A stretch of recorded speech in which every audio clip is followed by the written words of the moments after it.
ಅಲ್ಲ ಮೇಡಮ್, ಈಗ ರಾಜ್ಯದ ಜನತೆಗೆ ಒಳಿತಿಗಾಗಿ ನೀವು ಏನು ಡಿಸಿಷನ್ ತಗೋಬೇಕೋ ಅದು ಇಮಿಡಿಯೇಟ್ ಆಗೇ ತಗೋಬೇಕು. ಕರೆಕ್ಟ್. ನೀವು ಟ್ರೈನ್ ಹೋದ್ಮೇಲೆ ಟಿಕೆಟ್ ತೊಗೊಂಡ್ರೆ ಏನು ಪ್ರಯೋಜನ ಇಲ್ಲ. ನೀವು ಆಗಲೇ ಹೇಳಿದ್ರಿ ಸ್ವಿಮ್ ಸೂಟ್ ಎಲ್ಲ ಹಾಕೊಂಡು ಪಾಪ ಬಾರ್ ಆಗಿದೆ ಅವ್ರಿಗೆ ಅಂತ.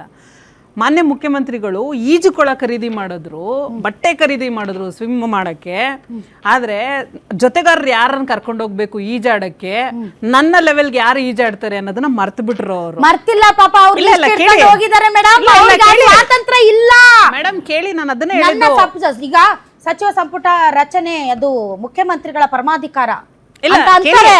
ಇಲ್ಲಿ ಏನಿಲ್ಲ, ಡಿ ಕೆ ಅವ್ರದ್ದು ಏನಿಲ್ಲ ಅಲ್ಲಿ. ಮತ್ತೆ ಈ ಸಂಪತ್ತಿಗೆ ಯಾಕೆ ಮಾನ್ಯ ಮುಖ್ಯಮಂತ್ರಿಗಳು ಅವತ್ತು ಕಾಂಗ್ರೆಸ್ ಜನ ಅಷ್ಟು ಬಹುಮತ ಕೊಟ್ಟು ಕಳಿಸಿದಾಗ ಇದೇ ಸೋನಿಯಾ ಗಾಂಧಿ ಅವ್ರು ನೆನ್ಸ್ಕೊಂಡು, ರಾಹುಲ್ ಗಾಂಧಿ ಅವ್ರನ್ನ ನೆನ್ಸ್ಕೊಂಡು ಹತ್ಕೊಂಡು ನಾನು ಪಾರ್ಟಿಗೆ ಇಷ್ಟು ಕಮಿಟೆಡ್, ಇಷ್ಟು ಲಾಯಲ್ಲು ಅಂತ ಹೇಳ್ಕೊಂಡ್ರಲ್ಲ ಅವತ್ತು, ಅವರಿಗೆ ಸಿಕ್ಕ ಗೌರವ ಏನು? ನೀವು ಒಳ್ಳೆ ಅದನ್ನೇ ನಾನು ಹೇಳ್ತಾ ಇರೋದು. ಮತ್ತೆ ಅದು ಒಳ ಒಪ್ಪಂದ ಆಗಿರೋದೊಂದು. ಇದು ಮನೆಯೊಂದು 3 ಬಾಗಿಲಲ್ಲ ಮೇಡಮ್, 30-40 ಬಾಗಿಲಾಗಿರೋದು ನಿಜ ತಾನೇ? ಬರೀ ಸರ್ಕಾರ ಬಂದಾಗಿಂದ ನಾನು ಮುಖ್ಯಮಂತ್ರಿ, ನೀನು ಮುಖ್ಯಮಂತ್ರಿ ಇದೇ ಆಯ್ತು. ಅದಾದ್ಮೇಲೆ ರಾಜ್ಯದ ಜನತೆಗೆ ಏನಾದ್ರೂ ಅಭಿವೃದ್ಧಿ ಕೆಲಸ ಮಾಡಿದ್ರ? ಇಲ್ಲ. ಈಗ ಇವ್ರು ಸಿಎಂ ಆದ್ಮೇಲೆ ಏನಾದ್ರೂ ಅಭಿವೃದ್ಧಿ ಕೆಲಸ ಮಾಡ್ತಾ ಇದಾರ? ಇಲ್ಲ. ಮೇಡಮ್, ನಾನು ಹೇಳೋದನ್ನ ಅರ್ಥ ಮಾಡಿ. ಒಂದು ಇಲ್ವಲ್ಲ ಹೇಳಕ್ಕೆ, ಯಾವ್ದಾದ್ರು ಇದ್ರೆ ಹೇಳಿ, ಯಾವ್ದಾದ್ರು ಇದ್ರೆ. ಇವ್ರು ಹೇಳ್ತಾರೆ ಮಾನ್ಯ ಮುಖ್ಯಮಂತ್ರಿಗಳು 16 ಹೇಳಿ ಮೇಡಮ್, ಒಂದು 10. ಮೇಡಮ್, ಕುಮಾರಣ್ಣ ಅವ್ರು ಈಗ HMT ವರ್ಕ್ ಮಾಡ್ತಾ ಇದಾರಲ್ಲ, ಅದನ್ನ ಹೊಸದಾಗಿ ಮತ್ತೆ ಮಾಡ್ಬೇಕು ಅಂತ ಯಾಕೆ ರಾಜ್ಯ ಸರ್ಕಾರದವರು ಸಪೋರ್ಟ್ ಮಾಡ್ತಾ ಇಲ್ಲ? ಅದಕ್ಕೆ ಯಾಕೆ ಮಾಡ್ತಾ ಇಲ್ಲ ಅವರು? ಹೇಳಿ. ಈಗ ನೀವು ಮೇಡಮ್, ನಾನು ಹೇಳೋದನ್ನು ನೀವು ಕೇಳ್ಕೊಳ್ಳಿ. ನಮ್ಮನ್ನ ಯಾವಾಗ್ಲೂ ನೀವು ಬೊಟ್ಟು ಮಾಡೋದೇ ಆದ್ರೆ ನಿಮ್ಮ ಸಾಹಸಕತೆಗಳು ಯಾವಾಗ ಬರ್ತಾವ ಆಚೆ ಕಡೆ? ಈಗ ನೀವೇ ಹೇಳಿದ್ರಿ 40 ದಿನ ಆಯ್ತು ಅವ್ರು ಮುಖ್ಯಮಂತ್ರಿ ಆಗಿ ಅಂತ ಅಂದ್ರಿ. ಮುಖ್ಯಮಂತ್ರಿ ಆಗಿ 40 ದಿನದಿಂದ ಬರೀ ಸರ್ಕಾರ ಬೀಳ್ಸ್ಕೊಳ್ಳೋ ಕೆಲಸ ಮಾಡ್ತಾವ್ರೆ. ಅವ್ರ ಮೇಡಮ್ ಬಿಡದಿ ಟೌನ್ಶಿಪ್ ಅವ್ರಿಗೆ ಬೇಕಿರ್ಲಿಲ್ಲ. ಯಾಕಂದ್ರೆ ಅವ್ರು ಎರಡು ಪಕ್ಷಗಳೆಲ್ಲ ಅಡ್ಡ ಮತದಾನ ಮಾಡಿಸಿದ್ರಲ್ಲ ಯಾರು? ಮೇಡಮ್, ನಾನು ಲೆಟ್ ಮಿ ಕಂಪ್ಲೀಟ್. ಈಗ ಬಿಡದಿ ಟೌನ್ಶಿಪ್ ತೆಗೆದ್ರಲ್ಲ, ಅವರಲ್ಲಿ ಇರೋಂತ ಎಷ್ಟು ಜನ ಕ್ಯಾಬಿನೆಟ್ ಸಚಿವರು ಅವ್ರಿಗೆ ಸಪೋರ್ಟ್ ಮಾಡಿದ್ರು ಹೇಳಿ? ಈಗೇನು ಬಂದಿದೆ? ಇವಾಗ ನಿನ್ನೆಯಿಂದ ಹೊಸ ಕತೆ ಏನ್ ಬಂದಿದೆ? ಅಣ್ಣಾಜಿ, ಅಪ್ಪಾಜಿ, ಅಮ್ಮಾಜಿ ಅನ್ಕೊಂಡು ಬೃಹನ್ನಳೆ ನಾಟಕ ಒಂದು ತೋರಿಸ್ಕೊಂಡು ಬಂದು ಮೀಡಿಯಾ ಮುಂದೆ ಕುತ್ಕೊಳ್ಳೋದು. ನಾನು ಬರೀ ಇದೇ ಕತೆ. ನಾನು ಹಿಂಗೆ ಇದು ಕುಮಾರಣ್ಣನವ್ರ ಕನಸು. ಇದು ನೋಡಿ, ಅಂದ್ರೆ ಗಂಡು ಅಲ್ಲ ಹೆಣ್ಣು ಅಲ್ಲ. ಹೇಳ್ತಾ ಇರೋದು ಒಂದು, ನಾನ್ ಮಾಡ್ತಾ ಇದ್ದೀನಿ ಅಂತ ಫರ್ಮ್ ಆಗಿ ಹೇಳ್ಬೇಕು. ಇಲ್ಲ ಅವ್ರು ಮಾಡಿದ್ದು ಅನ್ನೋದನ್ನ ಪ್ರೂಫ್ ಕೊಡ್ಬೇಕು ಜನತೆಗೆ. ಅದನ್ನ ಬಿಟ್ಟು ಬಂದ್ಬಿಟ್ಟು ಬಿಡದಿ ಟೌನ್ಶಿಪ್ ಇದು ಅವ್ರ ಕೂಸು ಅಲ್ಲ ಮೇಡಮ್. ಈಗ ಸರ್ಕಾರ ಏನ್ ಗೊತ್ತಾ ಮೇಡಮ್, ಆಡಳಿತ ಸುಗಮವಾಗಿ ನಡೀತಾ ಇಲ್ಲ. ಹೌದು ಮೇಡಮ್, ಅದನ್ನೇ ಹೇಳಕ್ ಬಂದಿರೋದು. ಈಗ ಮೇಡಮ್, ಮುಖ್ಯಮಂತ್ರಿಗಳಾದ್ಮೇಲೆ ಅವ್ರ ಕರ್ತವ್ಯ ಏನು ಮೇಡಮ್?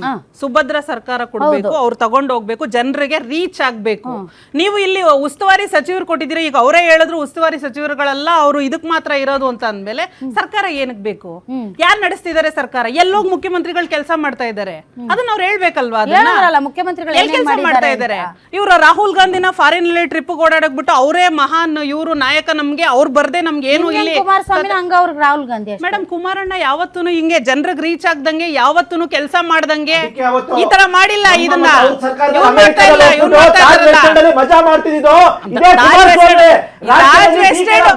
ನಿಮ್ಮ ಹತ್ರ ಇರೋದು ತಾಜ್ ವೆಸ್ಟ್ ಎಂಡ್ ಬಿಟ್ರೆ ಬೇರೆ ಇನ್ನೇನು ಇಲ್ಲ.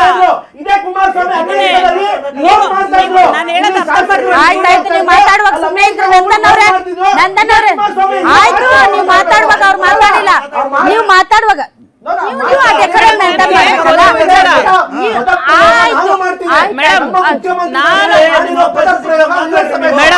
ಮೇಡಮ್, ಒಂದು ಮಾತು ಇವ್ರು ಹೇಳ್ತಾರಲ್ಲ, ಈಗ ಇಷ್ಟೊಂದು ಹೈಪರ್ ಆಗೋ ಅವಶ್ಯಕತೆ ಏನಿಲ್ಲ. ಪಾಪ ಸರ್ಕಾರನೇ ಬಿಡಿಸ್ತಾ ಇರ್ಬೇಕಾದ್ರೆ ಅಮೆರಿಕಾದಲ್ಲಿ ತಣ್ಣಗ್ ಕುತ್ಕೊಂಡಿದ್ರಂತ. ಪಾಪ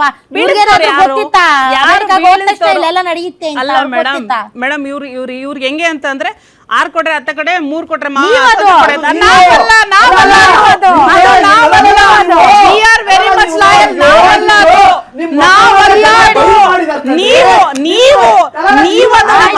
ಇವತ್ತು ರಾಜ್ಯ ಜನತೆಗೆ ಯಾರು ಅನ್ನೋದನ್ನ ನೀವು ತೋರಿಸ್ಕೊಡ್ತಾ ಇದ್ದೀರಾ. ಇವತ್ತು ಅದಕ್ಕೇನೆ ಅಧಿಕಾರ, ಇವತ್ತು ಅಧಿಕಾರ ದಾಹಕ್ಕೋಸ್ಕರ ಕಾಂಗ್ರೆಸ್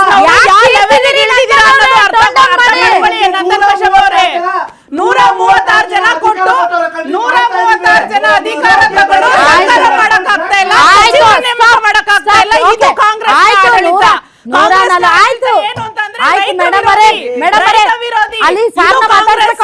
ಕುಮಾರಣ್ಣ ಅಲ್ಲ,